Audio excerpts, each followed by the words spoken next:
Universidad Americana del Noreste, Maestría en Nutrición y Liderazgo, presenta el tema de los principios de la responsabilidad social de los artículos de esa semana. Esta materia, responsabilidad social para la sustentabilidad, impartida por el doctor Adán Echeverría. Es presentado por su servidora Giselle Santiago Melo. Los principios de la responsabilidad social son la transparencia, las normas, la autoevaluación, la gestión responsable, el consumo responsable y los marcos y estructuras de información. Bueno, los principios de la responsabilidad social es un tema un poco amplio, pero aquí lo vamos a ver sintetizados. Primeramente tenemos la preparación, que implica identificar los beneficios que nos puede aportar la responsabilidad social. En este punto se requiere que la gerencia y el personal estén comprometidos con el proyecto. Esta es una etapa en la que es necesario disponer de una muy buena planificación que facilite la ejecución y el control. Ya hemos visto en una materia que se llama Administración de Empresas, en el que nos decía que para que una empresa pueda lograr las metas de un proyecto o metas gerenciales o metas generales, todas las personas deben estar comprometidas con la visión de la organización, porque si no tienes una visión como empresa, realmente no vas a poder llegar a ningún punto, o sea, no tienes un punto de partida ni un punto de fin. Entonces es por eso que se necesita planificar desde una visión y cómo vas a llegar a completar cada una de las metas que nos estamos proponiendo como organización. En el punto número 2, en el diagnóstico, tenemos que la gestión parte de un análisis interno de los procesos, los sistemas, las políticas y prácticas a un análisis externo de los consumidores, proveedores, comunidades y marco jurídico. Este punto es muy importante porque nos hace mención de unas auditorías internas que podemos hacer nosotros como empresas para ver y definir en qué estamos fallando y en qué podemos mejorar. Y la que hace parte aquí del análisis externo de los consumidores, pues es realmente de cómo el consumidor o el cliente final o los proveedores perciben lo que nosotros estamos enviándoles. En el punto número 3 pues habla de la planificación estratégica y operativa, en que nos dice que requiere definir con claridad las estrategias a seguir en las operaciones, cómo se deben seguir para lograr las metas. Hay que tener bien estandarizados los trabajos, bien estandarizada la manera en cómo se van a desarrollar cada uno de nuestros objetivos. El punto número 4, el principio número 4 es el principio de implantación, es decir, que tiene como fin que la empresa pueda jerarquizar o dar prioridad a las áreas que necesita, a las áreas de intervención, sean en líneas estratégicas, el impacto o las capacidades técnicas o también económicas para llevar a cabo cualquier cosa que tengamos que realizar dentro de la organización. El punto número 5 es la comunicación. Dice que busca cambiar el enfoque de comunicación centrado en la relación empresa a sus grupos de interés. Es decir, la empresa siempre debe de saber, siempre debe de comunicar a cada uno de los empleados que parta desde el nivel más alto hasta el nivel más bajo de la organización, o como ya lo sabemos, lo hemos visto en otras clases, en otras materias, existe la comunicación ascendente-descendente, descendente-ascendente, la comunicación lineal. Todas y cada una de las comunicaciones son muy importantes dentro de las empresas para que todos compartan la misma visión y para que se puedan lograr los objetivos generales. El siguiente punto es el seguimiento y medición, en el que su finalidad es medir el avance en los procesos y la obtención de resultados para asegurar que el sistema es eficaz y que se alcanzan los objetivos. El punto número 7 es la revisión y la mejora, en el que dice que el propósito es aprender en la experiencia para eliminar o mitigar las debilidades detectadas y potencializar las fortalezas en el siguiente ciclo de gestión. Estos dos puntos son muy importantes, ya que si nosotros no le damos seguimiento a algo, pues se pierde, o sea, prácticamente es como dicen, pierdes el hilo y ya no puedes volver a implementarlo de la manera correcta. La medición, métricos, KPIs, es para ver si realmente está funcionando nuestro sistema, si está funcionando lo que se está implementando. En el siguiente punto que dice revisión y mejora, es prácticamente lo mismo, en el que dice que nosotros tenemos que ver qué oportunidades, qué debilidades tenemos, como por ejemplo están las herramientas del FODA, que es fortalezas, oportunidades, debilidades y amenazas, en el que se nos dice pues en qué vamos a trabajar respecto a lo que ya nos está arrojando. Detectamos nuestras debilidades y vemos cómo las mejoramos para eliminarlas. La siguiente pregunta es, ¿qué son los sistemas de administración ambiental? En el que nos dice en los artículos es qué es la metodología que la empresa requiere para poder identificar y poner en práctica algunas de las medidas para mejorar el medio ambiente, ya sea dentro o fuera de la empresa. Puede ser el manejo interno, hasta las estrategias de prevención de la contaminación. Puede ser desde el manejo de los desperdicios dentro de la empresa, las maneras en cómo puedes minimizar los impactos ambientales. Si lo haces por fuera, puedes concientizar a tu gente, a tus trabajadores, para que apliquen las mismas prácticas dentro de sus hogares. ¿Y para qué nos sirven? Bueno, este es un sistema que está muy empleado por las empresas para identificar, medir y manejar los efectos de sus actividades, o sea, todo lo que hacen y cómo repercuten en el medio ambiente. Pueden servirnos para mejorar la eficiencia dentro de las empresas, disminuimos los costos y también disminuimos el uso de los recursos naturales. Tenemos pues, mucho menos generación de residuos porque estamos empleando nuevas prácticas. También nos sirven para recordatorios de vencimientos en las obligaciones o tipos de regulaciones que se nos ponen dentro del país o la localidad en la que estemos. También pues designan responsabilidades en el control de documentos y el control de archivos dentro de las empresas y organizaciones. Esto pues puede ser usado a empresas a nivel mundial, a nivel pues obviamente nacional, todo, o sea, sean pequeñas, medianas o grandes empresas. ¿Qué normatividad los exige? Bueno, estas organizaciones se rigen por la Organización de Normalización Internacional o las normas ISO. En este caso es la norma ISO 14001, que es la que está dedicada al manejo ambiental. Esta es una política ambiental que está comprometida con las organizaciones para la prevención de la contaminación y la mejora continua, siempre cumpliendo con los reglamentos o las regulaciones gubernamentales ambientales pertinentes a cada lugar en el que estemos. También la planeación está puesta en marcha en la política ambiental, lo que implica la interacción de todo lo que hace la empresa con los impactos ambientales, estableciéndose objetivos cuantificables, porque no podemos medir algo que no es cuantificable. Entonces tenemos que ver qué es lo que estamos haciendo, cómo lo estamos haciendo y cómo podemos mejorar. En el siguiente punto, la instrumentación y operación exigen a la organización que asegure la disponibilidad de recursos para futuras generaciones, que se definan los procedimientos documentados, los planes y garantías y planes de emergencia. Si algo no sale como debe de ser, también la empresa debe tener documentación de cómo vamos a hacer para regresar al camino en el que estamos empleándonos. También como empresa debes de estar consciente que debes de capacitar a todos tus empleados para que también compartan la misma visión.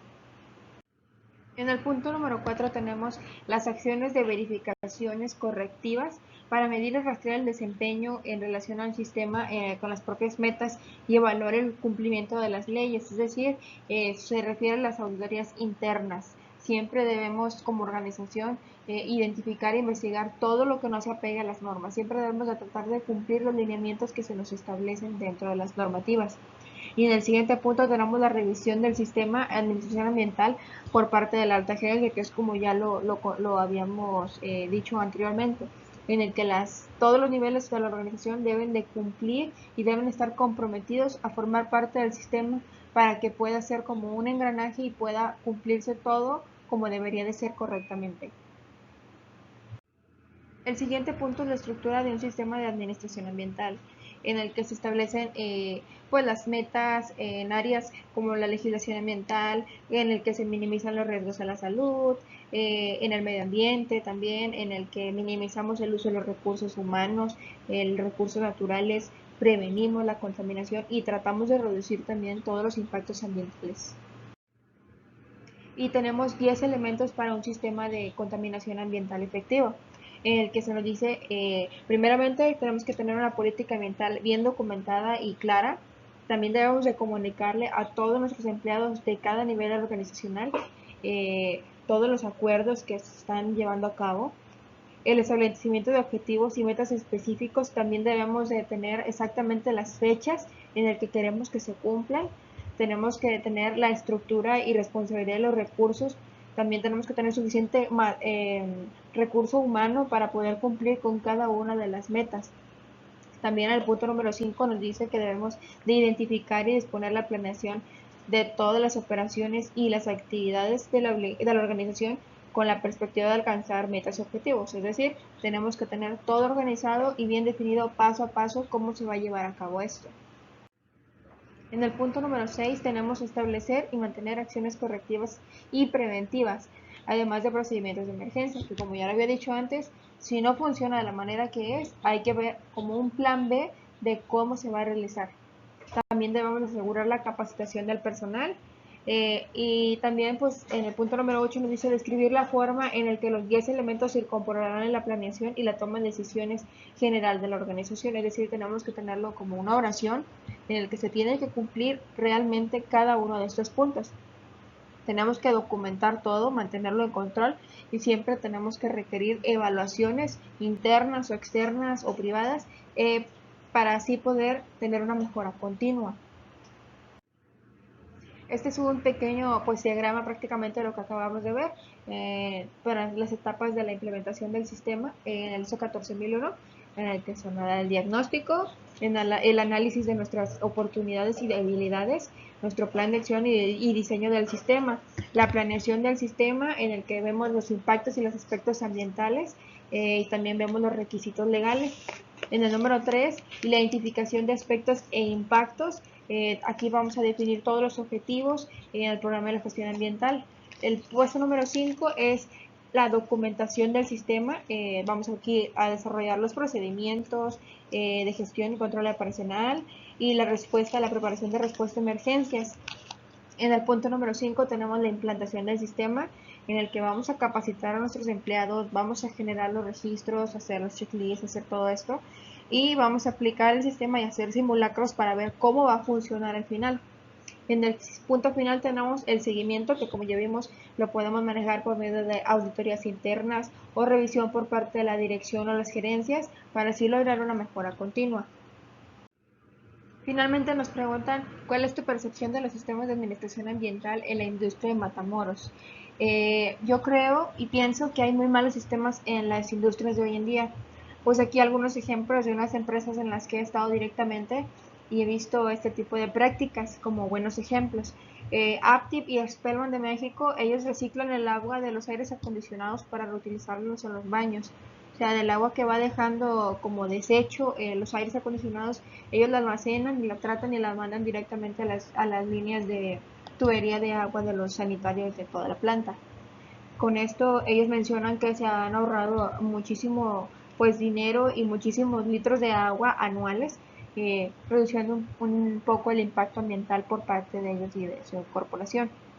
El corporativo ODL, BDO y Politech de México, ellos implementaron un programa de no impresiones o cero impresiones en las que en vez de imprimirlo tenían dispositivos móviles, tenían computadoras en el área, tenían tablets donde el personal directamente iba y revisaba los dibujos, revisaba las especificaciones para así evitar imprimirlos. Con cada nueva revisión solamente se actualizaban los documentos en el sistema y se cargaban en automático. Por último, en FFW de México, ellos reciclaban los aceites anticongelantes para el metal, prensaban ahí pues la quinta rueda, entonces ellos reciclaban ese anticongelante muchas veces y lo iban almacenando en un lugar, de ahí lo sacaban para reciclar. Obviamente ya cuando ya realmente olía muy mal o a partir de cierto tiempo de que puede ser pues nocivo los olores o cualquier cosa que esté, lo sacaban de ahí, lo drenaban y lo mandaban a tratar y luego ya lo mandaban con una empresa que se encargaba de disponerlo de la manera correcta. Es decir, eh, tienen prácticas buenas, pero no son lo suficiente buenas para reducir al 100% los impactos ambientales, porque eso solamente lo hacían por cielo en el agua, pero no han ahorrado en luz, no han ahorrado en otras cosas muy importantes para minimizar los impactos ambientales. Bueno, como conclusión final, pues tenemos que un sistema de nutrición ambiental es una metodología de las empresas para poder identificar y poner en práctica algunas mejoras o medidas para poder cuidar el medio ambiente. Se rigen por las normas ISO 14001, que como ya vimos son normas voluntarias para cada empresa, decide si las aplican o no, en el que el objetivo de la norma es apoyar la protección del medio ambiente y minimizar los impactos ambientales.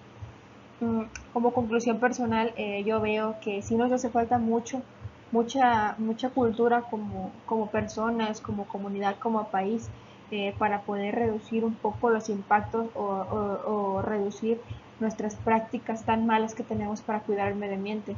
Un ejemplo, por decirlo, muy sencillito y que realmente no tiene nada que ver con las industrias, es un ejemplo personal. Ahorita estoy en Veracruz y, por decirlo, las comodidades que tenía en mi casa en Matamoros a las que tengo acá en Veracruz, pues son muy distintas. Este, Aquí he aprendido a cuidar el agua realmente porque hay muy poco abastecimiento de agua en los ranchos. Este, Allá en Matamoros, no sé, algo bien fácil, ¿no? Lavaba los trastes directamente con el agua de chorro y aquí no, aquí pongo una charolita, los lavo, en otra charolita los enjuago. O sea, prácticas que realmente tal vez nos enseñaron, pero nosotros lo dejamos de hacer por comodidades. Pero realmente sí tienes un impacto ambiental. Si estás directamente en el rancho, por decirlo, no puedes echar agua sucia al pozo, o no puedes echarle un detergente, o no puedes echarle algo así, porque realmente contaminas todo. Hay factores en el que, por decirlo, aquí aprendí algo bien raro, ¿no? En los pozos creo que hay manantiales por la parte de abajo para alimentarlos y hay que limpiarlos. Hay una palabra que usan aquí que dicen achicarlos. Entonces hay que achicarlos, hay que limpiarlos para que sigan dando agua. Y eso es algo que, por decirlo, yo no sabía. Y digo, ¿cómo es posible que se supone que es algo natural, pues se debe de limpiar? Y realmente no, o sea, tú lo usas, tienes que ayudarle al medio ambiente para que pueda él mismo restaurarse o restablecer su función. Entonces, eso es algo bien básico, ¿no? O sea, bien, algo chiquito que no tiene nada que ver con las industrias, pero sí es muy importante estar consciente de los impactos que puede tener nuestras acciones y de que sí realmente sí le ayuda al medio ambiente que nosotros implementemos algunas medidas de salud o medidas preventivas para mejorar un poco. Eso es todo. Gracias.